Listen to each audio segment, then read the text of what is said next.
Good morning. आज हमारा topic है विद्यालय व घर में विकलांग बालकों को सुनना व समझना। जैसा कि आप जानते हैं कि पहले के समय में जो विकलांग बच्चे थे या विकलांग लोग थे, उनके लिए कोई भी सुविधाएं उपलब्ध नहीं थी। उनके ऊपर कोई ध्यान नहीं देता था।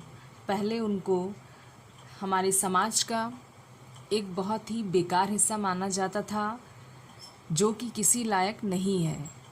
तो इस वजह से पहले के जो विकलांग व्यक्ति थे या विकलांग लोग थे, वो अपने आप को भी किसी लायक नहीं समझते थे और वो हमेशा कुंठित रहते थे, तनावग्रस्त रहते थे तथा उनके मन में ये बात हमेशा रहती थी कि वो उनके अंदर इतनी सारी कमी होने के कारण ही वो किसी योग्य नहीं है। इसी चीज़ को ध्यान में रखते हुए अब वर्तमान समय में गवर्नमेंट उनके तरफ ध्यान देना शुरू कर दी है और उनके लिए कई सारे अधिनियम, कई सारी निःशुल्क सुविधाएं, पुनर्वास केंद्र तथा उनको निःशुल्क उपकरण उनकी विकलांगता से संबंधित दिया जाता है। तो आइए आज जानते हैं कि विद्यालय व घर में विकलांग बालकों को कितना सपोर्ट करना चाहिए। तो सबसे पहले जिम्मेदारी होती है घर की। घर के लोगों को चाहिए कि अगर बच्चा विकलांग है तो उसके संग कैसा बर्ताव करना है। तो जानते हैं पहली विकलांगता है हमारी आज जो हमें पढ़ना है, वो है मानसिक मंदित बालकों को सुनना। फर्स्ट है मानसिक मंदित बालकों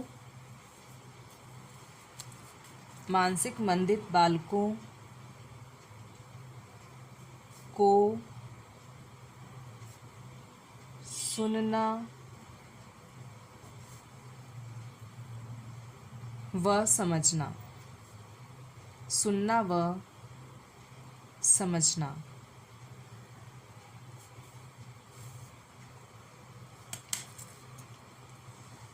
मानसिक मंदित यानी ऐसा बच्चा जो कि दिमागी रूप से कमज़ोर हो, जिसके अंदर कोई मानसिक विकलांगता हो, उसका आईक्यू लेवल और बच्चों के मुकाबले लो हो, तो ऐसे बच्चे मानसिक रूप से मंदित कहलाते हैं।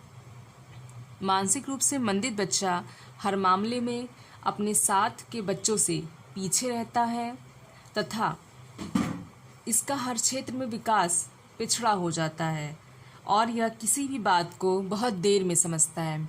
इसीलिए इनको मानसिक मंदित कहा जाता है। तो आइए जानते हैं कि इनको सुनने व समझने के लिए क्या करना चाहिए। जैसे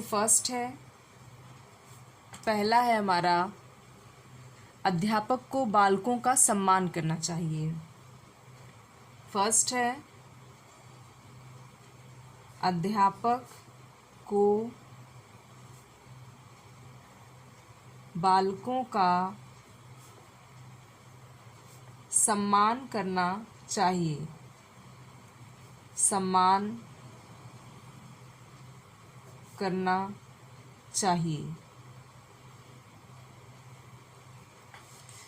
मतलब जो अध्यापक हैं उनको अगर उनके विद्यालय में कोई विकलांग बच्चा पढ़ता है तो ये उनकी रिस्पॉन्सिबिलिटी है कि वो ऐसे बच्चों को जलील ना करें, उसको सम्मान दें, उसकी इज्जत करें। और अगर बच्चा कक्षा में किसी भी प्रश्न को कई बार पूछता है, हो सकता है उसे कोई चीज़ बहुत देर में समझ में आए, तो ऐसे में अध्यापक को उस बालक के प्रश्नों का उत्तर बहुत प्यार से देना चाहिए। उसे सभी बच्चों के सामने अपमानित नहीं करना चाहिए, क्योंकि अगर बच्चे को सबके सामने अपमानित किया जाएगा तो बच्चा अगले बार से अगर उसके मन में कोई प्रश्न आता है या उसे कोई चीज़ समझ में नहीं आता है तो वह दोबारा अपने अध्यापक से कोई चीज़ पूछना नहीं चाहेगा। यही काम घर के लोगों को भी करना चाहिए। अगर घर में बच्चे के अंदर कोई जिज्ञासा आती है और वो उससे संबंधित कोई प्रश्न पूछता है तो ये घर वालों की जिम्मेदारी है कि वे बच्चे की इस जिज्ञासा को दूर करें तथा उसके प्रश्नों का जवाब बहुत प्यार से तथा शांतिपूर्ण तरीके से दें। फिर हमें दूसरा क्या करना चाहिए? सेकंड है, दूसरा है कि शिक्षकों को बालकों को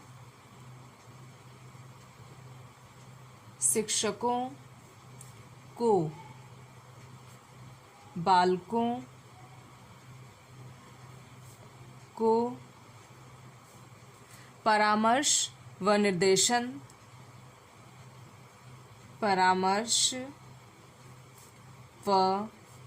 निर्देशन देने के लिए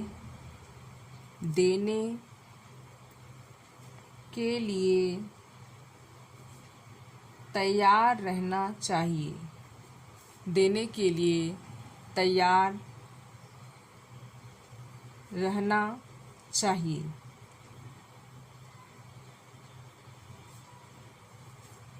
सेकंड में बताया गया है कि शिक्षकों को पहले से ही ये पता होता है कि उनके कक्षा में विकलांग बच्चा पढ़ता है। अगर विशिष्ट विद्यालय है तो वहाँ पे विशिष्ट टीचर भी पहले से ही मौजूद होते हैं, जो कि विकलांगता से संबंधित ट्रेनिंग लेकर ही टीचर बने होते हैं, तो उनके साथ बहुत कोई समस्या नहीं आती है। लेकिन अगर किसी सामान्य कक्षा में मानसिक मंदित बच्चा रहता है तो यहाँ पे टीचर को पहले से ही अलर्ट रहना चाहिए कि बच्चा मानसिक मंदित है, तो उसके साथ कई सारी समस्याएं आ सकती हैं। तो इसके लिए टीचर को पहले से मेंटली प्रिपेयर रहना चाहिए कि वो बच्चे को निर्देशन तथा परामर्श देने के लिए पहले से ही तैयार रहे, कि बच्चे को गाइड करे, बच्चे को कैसे कार्य करना है, ताकि उसके अंदर कोई भी नेगेटिव चीज़ें ना आए और वो बच्चा अपने आप को भी सामान्य बच्चों की तरह समझे।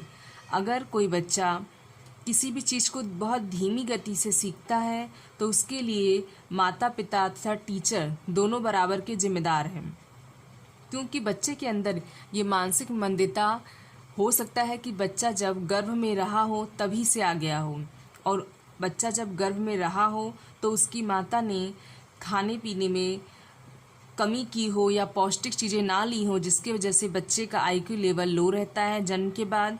तो इसके लिए उसको हम सुधार सकते हैं। बच्चे को स्टार्टिंग से ही हम हमेशा अच्छे कामों को सिखाएंगे, उसे नए नए चीज़ें करने को देंगे और उसे उसकी समस्याएं खुद हल करने का मौका देंगे, उसके साथ बहुत प्यार से व्यवहार करेंगे, तो बच्चा किसी चीज़ को करने के लिए आगे आएगा और वो बाकी सामान्य बच्चों की तरह भी कार्य करना जल्दी ही सीख जाएगा। तो आइए जानते हैं थर्ड कौन सा है। तीसरा है शिक्षक को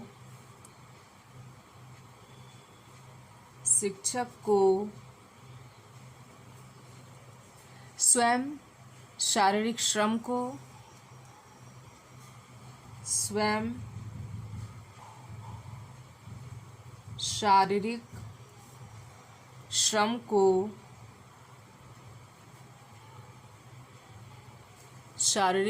को महत्व देना चाहिए।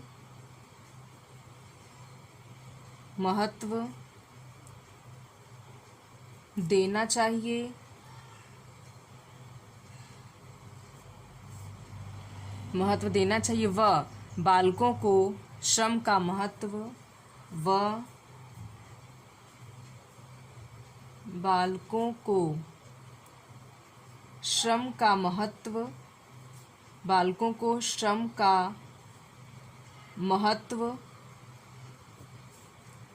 सामूहिक विधि से सिखाना चाहिए। श्रम का महत्व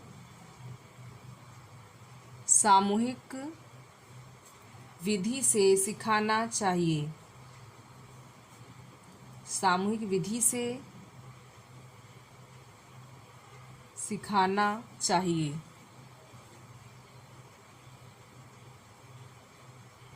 सिखाना चाहिए। थर्ड में बताया गया है कि अगर हम किसी को कोई काम करने के लिए कहते हैं, कोई भी काम, तो चाहे वो माता पिता हो, चाहे वो खुद टीचर हो, तो पहले वो काम हम खुद करते हों।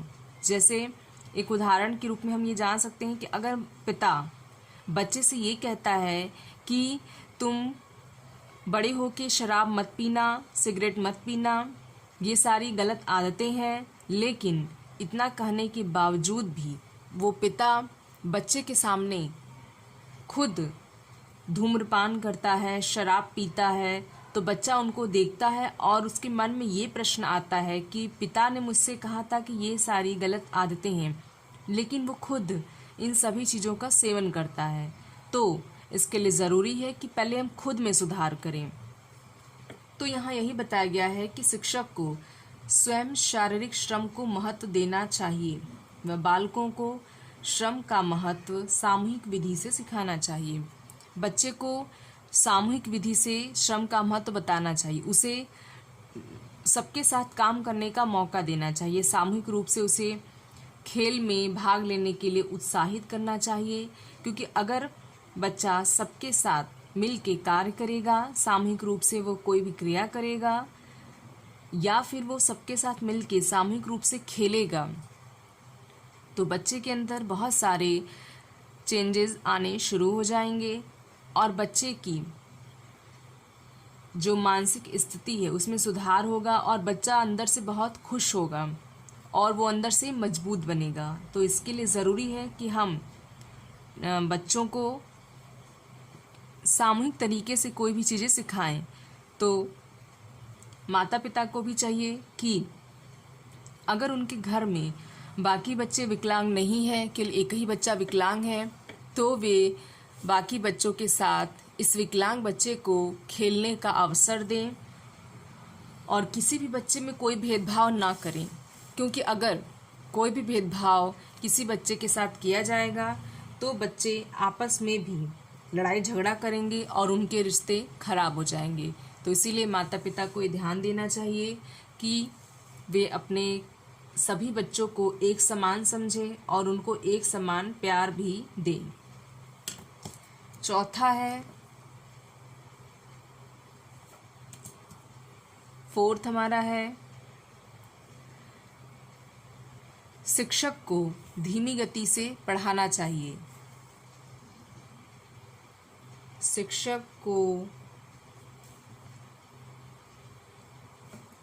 धीमी गति से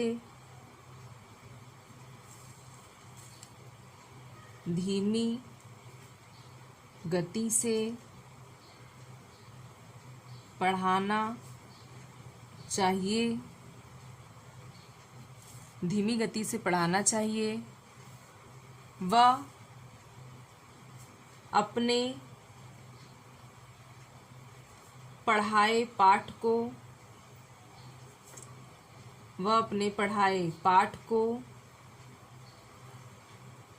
बार बार दोहराना चाहिए। पाठ को बार बार दोहराना चाहिए।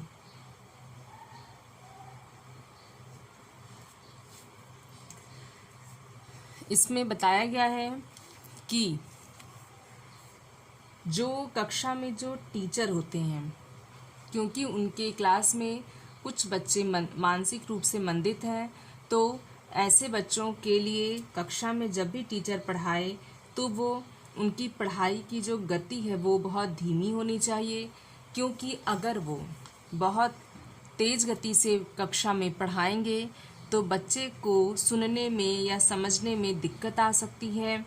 बच्चे को हो सकता है पढ़ाया हुआ चीज़ समझ में ना आए। तो इसीलिए अध्यापक को ये ध्यान देना चाहिए कि वो कक्षा में जब भी पढ़ाएं तो उसकी गति धीमी होनी चाहिए। इसके साथ ही साथ वो जो भी चीज़ें पढ़ाते हैं उस चीज़ को उनको कई बार दोहराना चाहिए।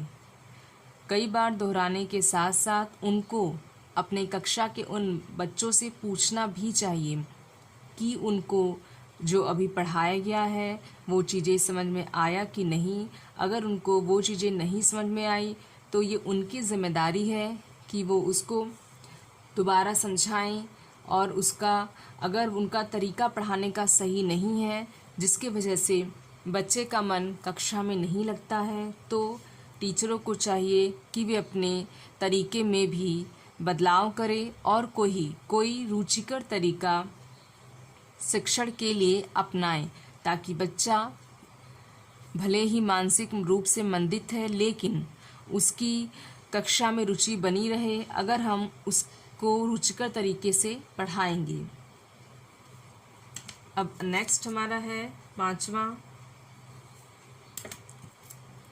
शिक्षक में बालकों के प्रति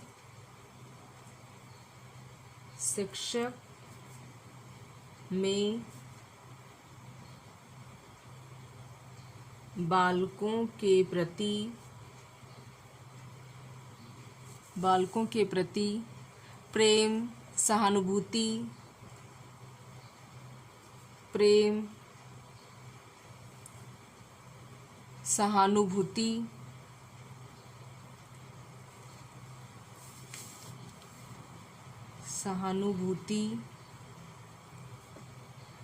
और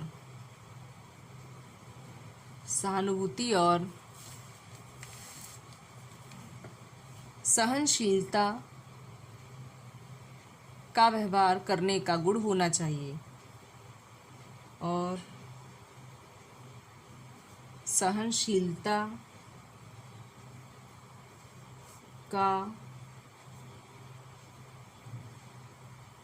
व्यवहार करने का गुण होना चाहिए। सहनशीलता का व्यवहार करने का गुण होना चाहिए। इसमें बताया गया है कि चाहे टीचर हो या अध्यापक हो, उनके अंदर सहनशीलता होनी चाहिए। अगर उनके घर में कोई विकलांग बच्चा रहता हो या उनके विद्यालय में कोई विकलांग बच्चा पढ़ता हो तो उनका व्यवहार थोड़ा सहनशील होना चाहिए, उनके अंदर सब्र होना चाहिए, क्योंकि मानसिक मंदित बच्चे किसी भी चीज़ को बहुत धीमी गति से सीखता है। इसलिए वह एक ही प्रश्न को हो सकता है कई बार अपने अध्यापकों से या अपने माता पिता से पूछ सकता है। तो इसीलिए माता पिता तथा शिक्षकों के अंदर सहनशीलता होनी चाहिए कि वे बच्चे के इन प्रश्नों का उत्तर बहुत प्यार से तथा हंस के उस बच्चे के प्रश्न का उत्तर दें। इसके अलावा माता पिता तथा शिक्षकों के अंदर प्रेम की भावना होनी चाहिए, सहानुभूति की भावना होनी चाहिए, जिससे वे बच्चे को खुश रख सकेंगे और बच्चे के भी अंदर ऐसी कोई भी नकारात्मक अभिवृत्ति नहीं आएगी। उसके मन में ऐसा कोई प्रश्न नहीं आएगा कि उसके अंदर इतनी सारी कमियां हैं। तो हमें ये करना है कि हमें बच्चे को ये एहसास ही नहीं दिलाना चाहिए कि उसके अंदर ऐसी कोई भी विकलांगता है या कोई भी कमी है जिसकी वजह से वह सामान्य बच्चों की तरह क्रिया नहीं कर सकता है। तो माता पिता तथा शिक्षकों को मिलके ये कार्य करना होगा कि उन्हें उस विकलांग बच्चे को या उस मानसिक मंदित बच्चे को मिलकर आगे बढ़ने के लिए प्रेरित करना होगा, उत्साहित करना होगा, उसको रुचिकर क्रिया में बिजी करना होगा, ताकि बच्चा सामान्य बच्चों की तरह गतिविधियां कर सके और उसका मन भी बाकी बच्चों की तरह पढ़ाई में लग सके और वो किसी भी चीज़ को बहुत आराम से समझ सके। तो इसीलिए इनकी जिम्मेदारी होती है शिक्षकों की तथा माता पिता की कि वे बच्चे के साथ बहुत नरमी से बर्ताव करें। अगर बच्चा किसी प्रश्न को कई बार पूछ भी लेता है तो वे उसको बहुत प्यार से उसके प्रश्नों का जवाब दें, ताकि बच्चा किसी भी ताकि बच्चा कहीं भी रहे, चाहे वो विद्यालय में रहे, चाहे वो घर में रहे, उसके मन में कोई भी नकारात्मक चीज़ें ना आए। तो ये था मानसिक मंदित बच्चों को सुनना व समझना। तो इसके लिए माता पिता तथा अध्यापकों को मिल के कार्य करना होगा, क्योंकि हमें इन विकलांग बच्चों को इस तरीके से मोटिवेट करना है कि बच्चा समाज में निकले और समाज के लोगों के साथ मिल के कार्य करना सीखे। क्योंकि बच्चा अगर बहुत कुंठित रहेगा, वो बच्चा घर में ही रहेगा, तो वह अपने आप को एक जगह कैद कर लेगा और उसके अंदर की विकलांगता और अधिक बढ़ती जाएगी।